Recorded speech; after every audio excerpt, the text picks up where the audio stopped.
Good evening and welcome to another episode of HC Highlanders Live. I'm Jason Muker, Associate AED for Compliance and Communication, joined by our Athletic Director, Matt Webb. Had a great visit last week with Tanya McGrainer and Zach Schilbach telling us about the men's and women's tennis programs. Some breaking news since then, or getting you up to speed on what's going on with our competition. The Empire 8 conference came out with a decision and a lot of similar conferences across the country doing the same thing across all divisions of moving fall sports to the spring, not canceling, but kind of postponing competitive seasons until the spring. So there will be no fall games and competition for Houghton or any other Empire 8 and a lot of other Division 3 institutions this fall. But we're still trying to create a robust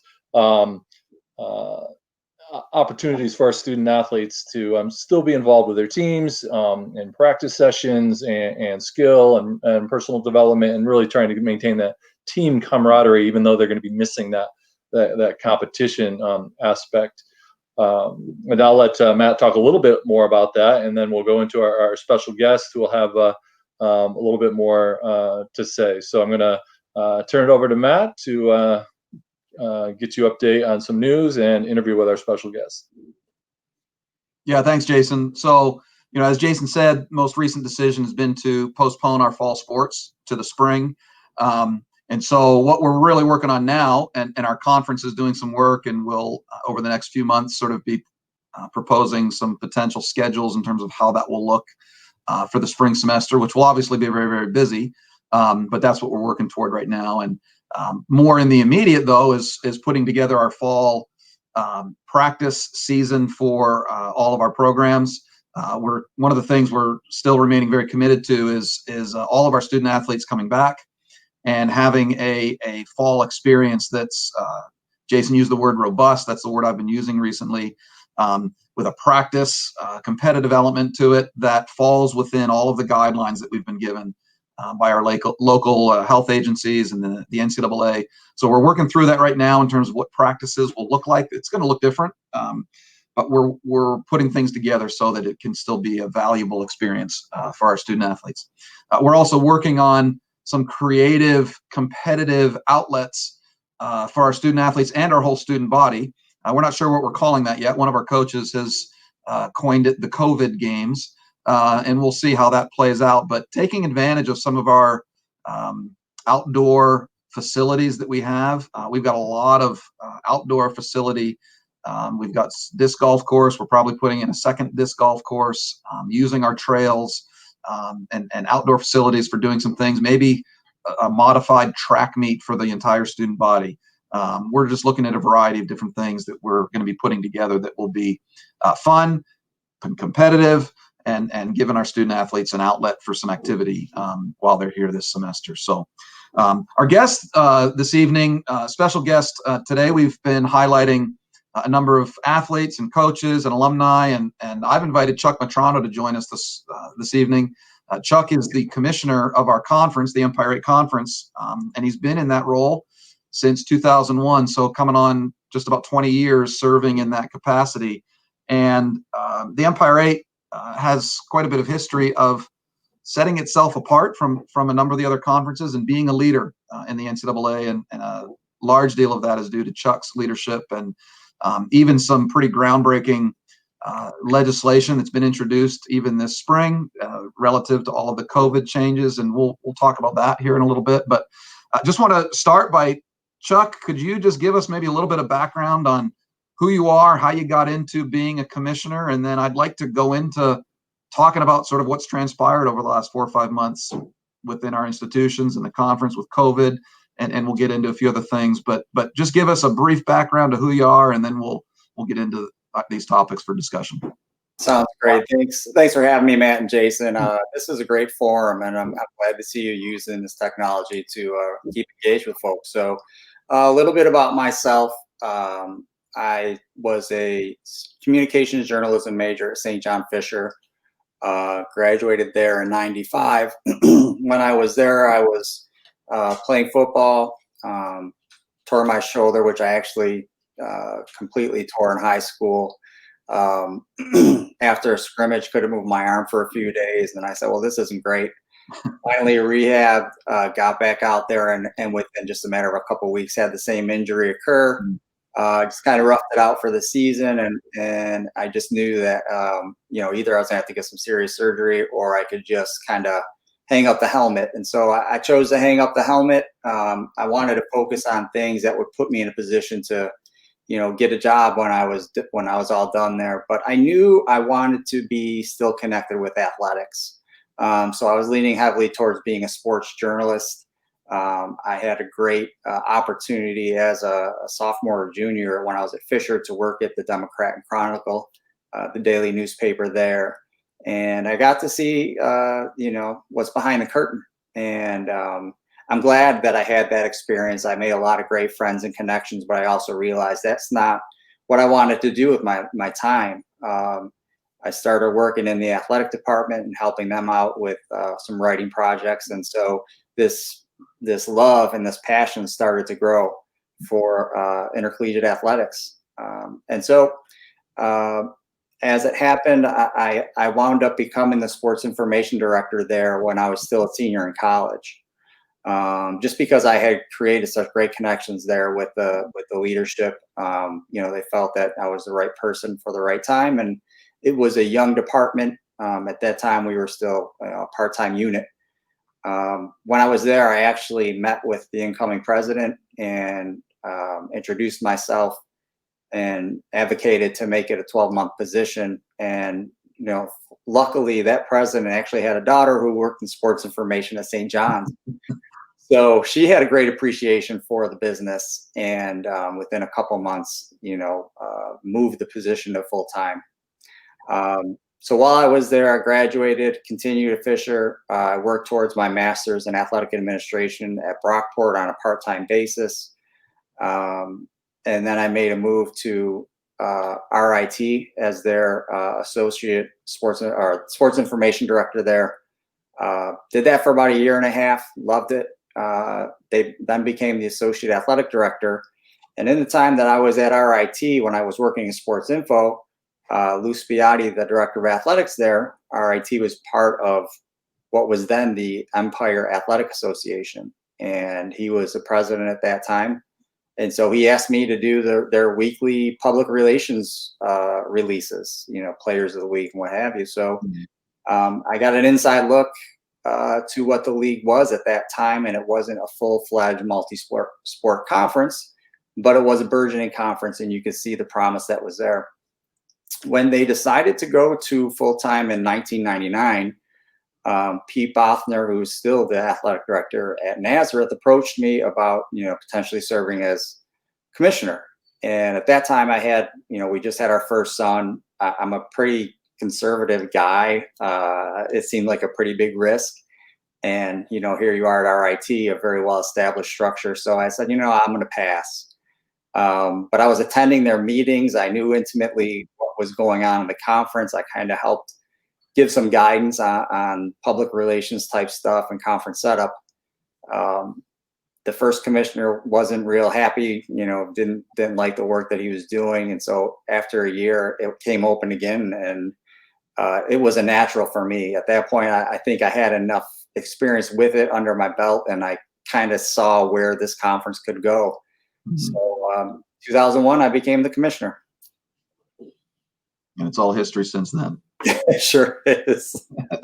Well, great. Well, let's dive into sort of what's happened over the last 4 or 5 months with COVID, and what's just sort of what's transpired. And one of the things I wanted to talk about with you was sort of the workings of the ADs and the camaraderie within our conference. And maybe we can fold that in, but why don't you walk us through a little bit, just sort of where the conference is at right now in terms of plans for athletics, sort of how we've gotten to that point. And I mentioned earlier in the intro some new legislation that's come forward that really benefits our student athletes. And I know you were the primary pusher of that legislation getting through. But where are we at right now from a conference perspective, and how do you see things sort of moving forward into the fall and the spring? Yeah, so we're kind of on pause right now. We've postponed all of our fall sport competition to the spring. Institutions can engage in athletic activity in the fall on campus at their discretion. There a lot of factors went into that, as you know, Matt. And one thing I could certainly say is the cohesion of the athletic director, senior women administrators, and the presidents has been critical to all the growth and success that we've had as a conference. And when you have that type of chemistry amongst your leadership, it makes managing times like these much easier. If it can be easy, let's put it that way. But it really has been extremely beneficial. It's allowed us to move with great flexibility. And to do some things and be really progressive with what we're trying to do to help the student athletes and preserve opportunities for the spring. So right now, we are looking at schedules for the spring. Our Associate Commissioner Joe Venero has done an amazing job. Talk about being flexible. There's, anybody who's having a schedule right now, that's the name of the game. Yeah. And the way it's evolved for us is basically Joe's handling the scheduling for everybody. So we've already got some, sort of a master calendar, which is just going to kind of outline, how many events might be on a campus on a certain day. And we're trying to come up with a formula so that we could, reduce the number of contests that an institution may be hosting on a given day. I suspect within a few weeks we'll have all the schedules nailed down, which is pretty great.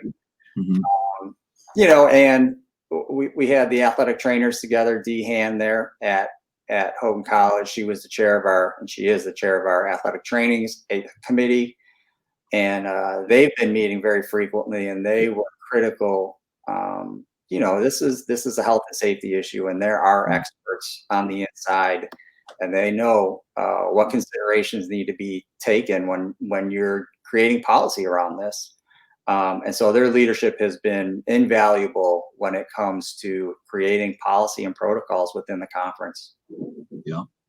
No, I know my experience being, this is just just finishing my second year. And so obviously Skip Lord, who was before me when we transitioned to NCAA a number of years ago, coming into the conference, I know has been just really a positive experience. And I know for me now, 2 years, it's really a group that, you mentioned it, flexible and the camaraderie, and not that everybody always agrees on every little thing, but there's definitely a level of respect for one another and our institutions. And I felt through this whole process, there's been a pretty significant level of commitment to the conference and wanting to do what's best for the conference. I'm not sure I ever heard, everybody's ultimately most concerned probably about our own institution. That's my primary responsibility. But what benefits the conference is going to benefit the institution. And there's been I think a real strong sense of working as a conference as we sort of navigate through this, rather than just I'm out for Houghton and I'm out for Nazareth and I'm out for Elmont, whatever it might be. There's a pretty significant commitment to what's best for the conference. And that's just been really nice to work in an environment like that. So I think that's a credit to your leadership, but it's a credit to who all the ADs and SWAs and presidents are that serve in that capacity. So, yeah, there's no question. When I came in, and this is how a lot of conferences kind of grow and evolve, right? But when I came in, it was very much, this is my piece of the pie and you keep your hands off it. And, individual institutions wanting to set things up so that it favored them. Schedules, policies, whatever it may be. And that was it quickly became a priority for me, was to change that. It was, to try to get everyone to, participate for the greater good of the conference and what's equitable for all. Because that's, at the end of the day, that's what these student athletes deserve, is just to be treated equitably. And it was a process. It really was. But I think that, they quickly saw that, I was serious about that. It wasn't just, lip service. And then incorporating the presidents into that certainly, provided all the support needed for that to become the theme of the conference. And it really does set us apart. There are certainly times, I'm sure, where we've done things that were not advantageous to Houghton College, but Skip and yourself as the leaders of the conference and your institution realize that, this may be a little difficult for us, but this is what's best for the conference, and it's fair. So, it's been an evolution. It's been a process, but it is, it's the engine that makes everything go in this conference, because without it, you can't have progress. You can't do innovative things. And it's a credit to, to all the ADs, the SWAs, and the presidents, for sure. Yeah. And that, Chuck, few things that sort of, I think, set our conference apart. And there's obviously lots of great conferences in the country, and I'm not trying to argue that we're better than everybody else, but there are some things I think set us apart that we're maybe known for nationally. I know some of the sportsmanship initiatives that you've introduced and we've adopted as a conference is something that's probably a bit unique, sort of across the country. And I know we introduced some new legislation here recently that was adopted by the NCAA that's really significant in terms of benefiting the student athletes. And I think that's something that I've appreciated coming into the conferences, and a lot of the decisions that are made. I think there's an overriding just umbrella of, we're here for the student athletes. We want the student athletes to have a great experience, whether that be a competitive, a championship experience. And we've talked about that, about, doing things so that the championship experience is robust. And I want to talk about, what are we maybe known for, what sets us apart as a conference, and the legislation that I mentioned. Why don't you tell us about that?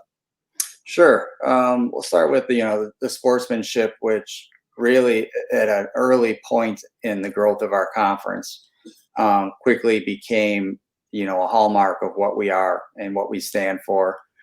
And that's interesting too. When I came in, I observed a lot of behavior, whether it be from student athletes or coaches, that I just felt was counter to what we really stand for as educators. We are, we're all educators. We're part of a machine that is higher education. And that's my passion, is, teaching young men and women, how to respond to adversity in a constructive way. Because ultimately when you graduate, that's what it's all about. It doesn't matter what your record was as a student athlete, what your team achieved.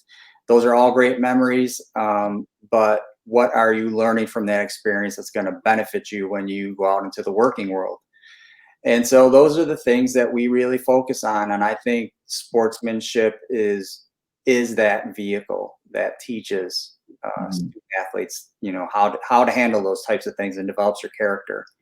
So I was actually at a point where I said, either I need to move on because my values don't align with what's happening here, or I need to try to change the culture. And, I obviously took the path of trying to change the culture, and, got the ADs and the presidents on board.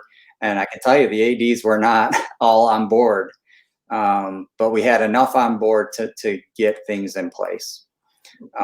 And so since then, I mean, it's just been an evolution of, we're so proud of, the way that our coaches conduct themselves, the messages and things that they teach their student athletes. And by and large, the conduct at our events are, it showcases the great skills of our student athletes rather than, these unbecoming behaviors, which, to be quite frank, it's about discipline, and it's about, again, working towards the greater good. Student athlete getting kicked out of a game doesn't help the team win. Getting a yellow card, getting a red card doesn't help your team win. Right. Those are selfish behaviors, and those are all controlled by discipline.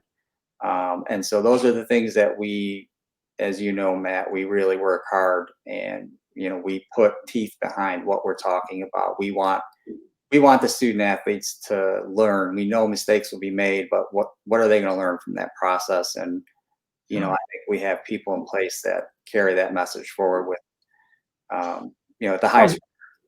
I think it helps emphasize a culture that we want to create in our programs. And like you said, I mean, these are 18 to 22-year-old young men and women, and no one's going to be perfect. And coaches, administrators, we're never going to be perfect. But I think it helps create sort of a level of expectation that we are aspiring to, And it puts some onus and responsibility on our coaches, who are ultimately the biggest influencers of our student athletes, for creating an environment that's going to teach these behaviors. I know in my many, many years of coaching, and I still say it now as the athletic director to our coaches, but one of my biggest goals was ultimately to see, in my case, I coached men, but to see the young men who come through my program, hopefully in their 4 years of playing soccer for me, would come out of the program just a little bit by being part of our program, to be better prepared, to be a better employee, a better husband, a better father than they might otherwise have been from something that they learned in our program along the way. And obviously a huge part of who they are when they leave is, how they were raised and all of that. It's not just so much about being part of and we're just one piece of their experience in their collegiate experience. And so, but I think it all ties together. And I think that emphasis on sportsmanship and doing things the right way really falls in line with, obviously Houghton really fell in line with that. And I think that was one of the attractions to us when we were transitioning from NAI to NCAA. Geographically, there were a few conferences that would have been options for us, I think. And it was, I think, clearly a good fit for Houghton in terms of what the Empire 8 is emphasizing and is striving toward. And we want to be part of that. So, yeah, that's great. Yeah, it's a great sort of segue into a story that connected us with Houghton College. We were looking to grow as a conference, and we obviously evaluate institutions sort of in our footprint, and I identified Houghton College, and I spoke with Jim Moretti, who was the director of athletics at Alfred University at that time, and he said, "Skip's a great guy. Why don't you just reach out to him and just plant the seed?" And I said, "All right, I'll make a connection then." And I had a good conversation with Skip. At that point, he said, we're pretty comfortable right now in the NAIA, but if things change, we'll certainly consider you. And fortunately for us, and I think for Houghton, a couple of years later, got the call from Skip, and that's one of the first things that we really connected on.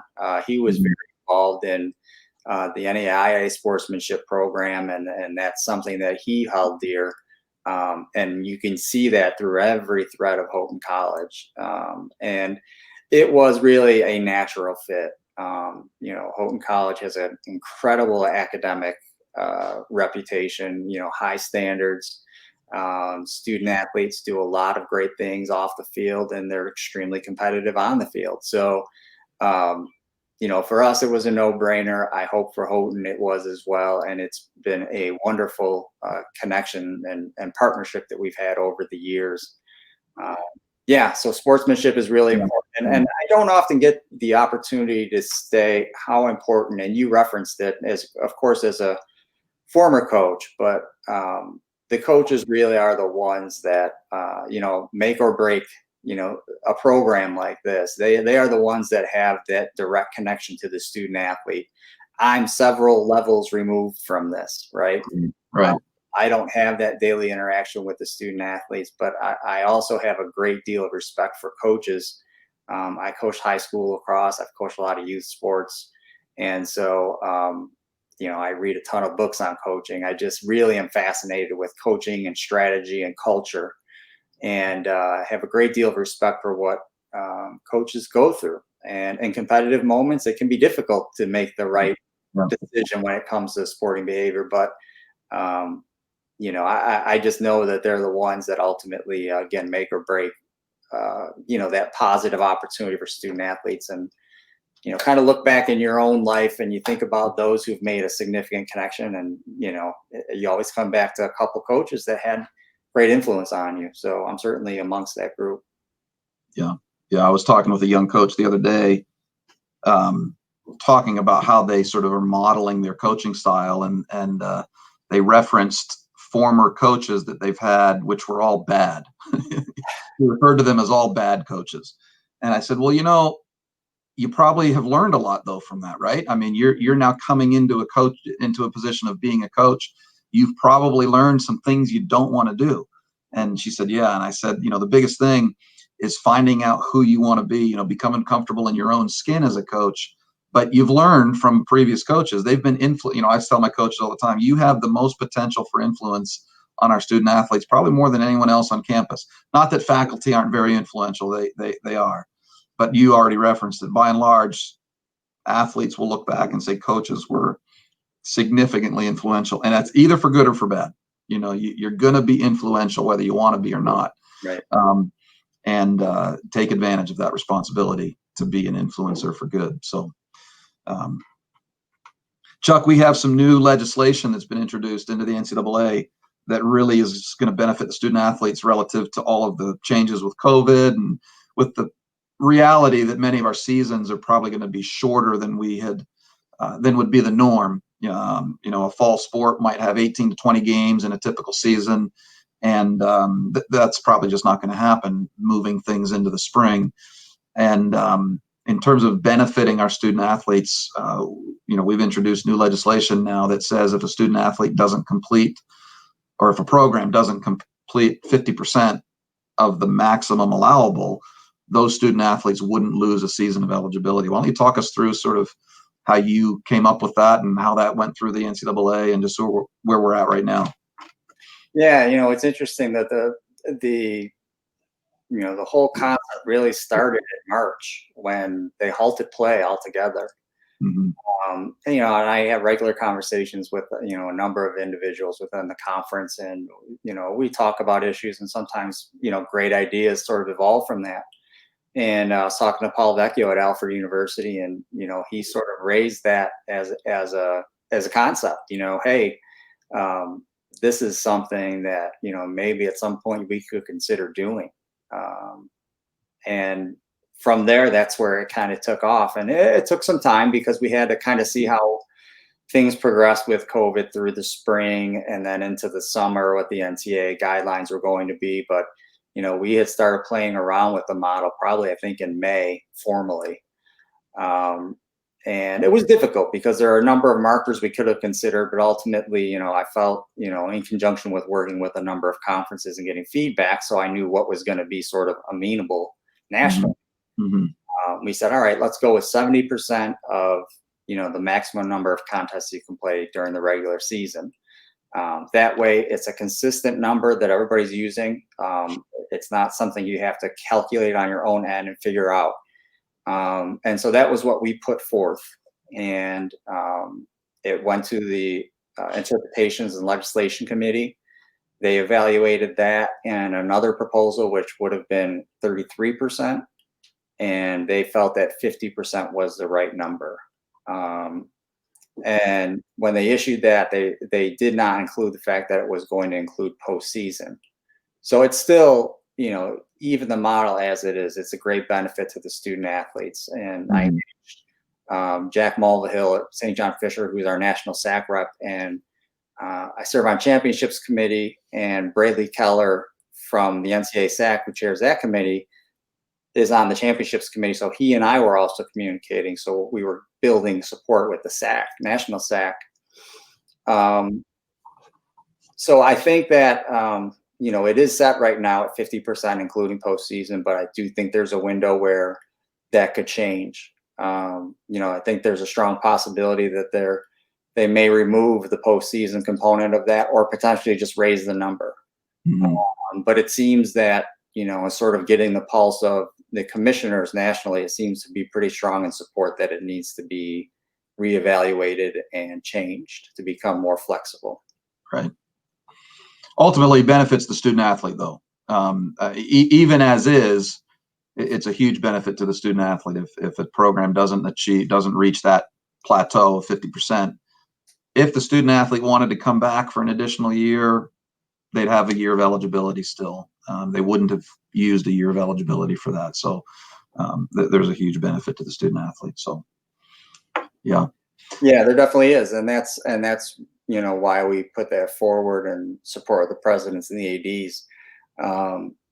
Student athlete can have confidence that when they go to college, they're going to have, a meaningful experience, as opposed to, waiting until after they've, had a season suspended after 6 games to see whether or not they're going to be able to get that eligibility back. They would have to apply for it and go through a whole process. And, this just provides flexibility for everybody. And I have to give a lot of credit to the NCAA. The things that they have done administratively since this has all happened have been incredibly helpful for institutions and student athletes in terms of flexibility. And these are unprecedented times, and so you're seeing unprecedented legislative efforts and initiatives being put forward. Yeah, yeah. Well, thanks, Chuck. I appreciate you being with us this evening. It's been good chatting with you, and I appreciate your leadership of our conference. We have felt very welcome since joining 7-8 years ago, and I know in my 2 years I've really enjoyed working with the other ADs and getting to know them, and obviously you. And so thanks for taking time out of your day to be with us, and thanks so much for your leadership. Appreciate it. It's my pleasure, and thank you to Houghton College for being a great member. President Mullen, my former boss, as chair of the President's Council. Skip was our vice president. I mentioned Dee, as chairing the committee. Jason Muker, of course, highly involved with the SIDs, and yourself, Matt, both the coaching hat and now the AD. And you're right. I got to get more purple and gold, for God's sakes. We've got enough of it in the conference as well. We should just change the color scheme of the conference. Well, that's what I'm thinking. I mean, just about half the conference with us and Naz and Elmira and who am I missing? Alfred, all purple and gold. The conference color should be purple and gold. It's got to be a national record. Has to There be. you go. There you go. Well, thanks, Chuck. Appreciate your time. Thank you. Take care. All right. Yep.